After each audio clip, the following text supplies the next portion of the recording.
Assalamualaikum warahmatullahi wabarakatuh. Di video kali ini saya akan membahas materi tentang limbah B3, yaitu bahan berbahaya dan beracun, yaitu tugas K3L.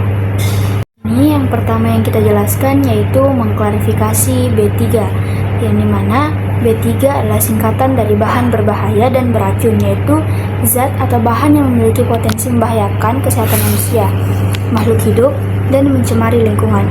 Definisi resmi PP nomor 101 tahun 2024 menyatakan bahan berbahaya dan beracun adalah bahan yang karena sifat, konsentrasi, dan atau jumlahnya, baik secara langsung maupun tidak langsung, dapat mencemarkan lingkungan hidup dan atau membahayakan lingkungan hidup, kesehatan, serta kelangsungan hidup manusia dan makhluk hidup lain. Nah, apa itu limbah B3? Limbah B3 adalah sisa suatu usaha dan atau kegiatan yang mengandung B3 dan tidak lagi digunakan karena dianggap sudah tidak berguna, berlebih, atau rusak karena sifatnya limbah ini dapat menimbulkan risiko serius terhadap manusia dan lingkungan. Nah, contohnya yaitu ada baterai bekas yang itu mengandung timbal dan asam. Terus yang kedua adalah lampu neon bekas yaitu mengandung merkuri. Yang ketiga yaitu limbah medis, yaitu jarum suntik, botol infus, dan darah. Dan yang terakhir contohnya yaitu limbah cat atau pelarut atau taulina dan tinar. Selanjutnya yang kedua yaitu mengetahui sifat B3. Limbah B3 memiliki sifat yang membedakannya dari limbah biasa. Sifat ini menjadi dasar dalam klarifikasi dan penanganan limbah secara aman.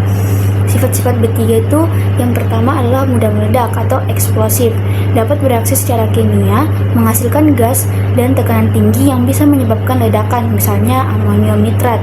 Dan yang kedua yaitu mudah terbakar atau flammable, yaitu bisa menyala pada suhu rendah atau menimbulkan kebakaran jika terkena panas api gesekan. Contohnya yaitu alkohol, bensin, dan tinar. Dan yang ketiga yaitu reaktif. Nah, ini dapat bereaksi hebat dengan air atau udara dan menghasilkan gas berbahaya, contohnya yaitu natrium, logam, dan sianida. Dan yang terakhir yaitu beracun atau toksik, mengandung racun yang menyebabkan efek kesehatan jangka pendek atau panjangnya, misalnya pestisida, merkuri, dan timbal. Selanjutnya yaitu menentukan sifat B3. Untuk mengetahui apakah suatu bahan atau limbah termasuk B3, diperlukan proses identifikasi dan klarifikasi secara ilmiah dan legal. Langkah-langkah menentukan sifat B3 yaitu yang pertama yaitu limbah B3 biasanya dikemas dalam wadah khusus yang memiliki label peringatan dan simbol berbahaya seperti gambar tengkorak atau beracun, api, mudah terbakar, tabung gas atau bertekanan tinggi, tanda seru, iritan, dan salib merah itu infeksius. Dan yang kedua yaitu berdasarkan MSDS atau Material Safety Data Sheet. MSDS atau LDKB, lembar data keselamatan bahan, memberikan informasi penting seperti komposisi bahan, sifat fisik dan kimia, bahaya terhadap kesehatan, tindakan pencegahan dan penanganan. Dan yang ketiga yaitu melalui pengujian laboratorium. Jika data MSDS tidak tersedia, maka dilakukan pengujian yaitu uji toksitas atau TCLP, yaitu mengukur seberapa beracun limbah. Dan yang kedua yaitu uji reaktivitas, yaitu untuk mengetahui potensi reaksi bahan. Selanjutnya uji korosivitas, yaitu menilai tingkat keasaman atau kebasaan. Dan yang terakhir yaitu uji mudah terbakar, yaitu mengukur titik nyala bahan.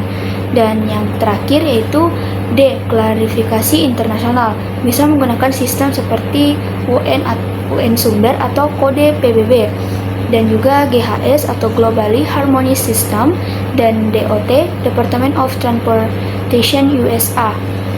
Selanjutnya yaitu poin keempat, yaitu mengetahui potensi limbah B3. Limbah B3 dapat berasal dari hampir semua sektor kehidupan manusia yang melibatkan bahan kimia atau proses biologis. Yaitu sumber dan potensi limbah B3 yang pertama adalah industri, yaitu pabrik kimia seperti limbah pelarut organik, dan juga industri logam berat seperti krom, arsen, dan kadmium. Industri otomotif, oli bekas, dan aki bekas. Dan juga sumberan potasium B3 juga ada di fasilitas kesehatan, yaitu rumah sakit dan klinik, contohnya limbah medis infeksius, bahan farmasi. Dan yang kedua yaitu laboratorium, contohnya reagen kadaluarsa bahan beracun. Dan yang terakhir yaitu pertanian dan perkebunan, contohnya pestisida, herbisida, fungisida yang tidak terpakai atau kemasan produk beracun. Selanjutnya, poin kelima yaitu delisting B3. Proses delisting B3 yang pertama ada identifikasi lokasi, yaitu kolam sedimentasi, saluran limbah, tangki limbah. Dan yang kedua, sampling dan analisis, yaitu pemeriksaan laboratorium untuk memastikan kandungan B3. Dan yang ketiga yaitu pembersihan atau pengangkatan lumpur, yaitu menggunakan alat berat manual atau vacuum truck. Dan yang keempat yaitu pengemasan dan pelabelan, yaitu lumpur yang terangkat dikemas dalam mode B3 berlabel resmi. Dan yang kelima yaitu transformasi dan pengolahan, yaitu dibawa ke tempat pengolahan limbah B3 berizin. Dan yang keenam, pelaporan dan dokumentasi semua proses didokumentasikan dan dilaporkan kepada instansi berwenang, yaitu DLH, Kementerian Lingkungan Hidup. Baik, sekianlah materi tentang limbah B3, yaitu limbah bahaya dan beracun. Yaitu kesimpulan dari materi ini bisa kita ambil, yaitu pengolahan limbah B3 bukan hanya untuk kewajiban industri, tapi juga tanggung jawab bersama. Mengidentifikasi, memahami sifat, serta mengolah limbah B3 dengan tepat dapat mencegah kerusakan lingkungan dan melindungi kehidupan makhluk hidup. Sekian dari saya, Zazkiatul Aulia dengan NIM 43224085. Kurang dan lebihnya mohon dimaafkan. Wassalamualaikum warahmatullahi wabarakatuh.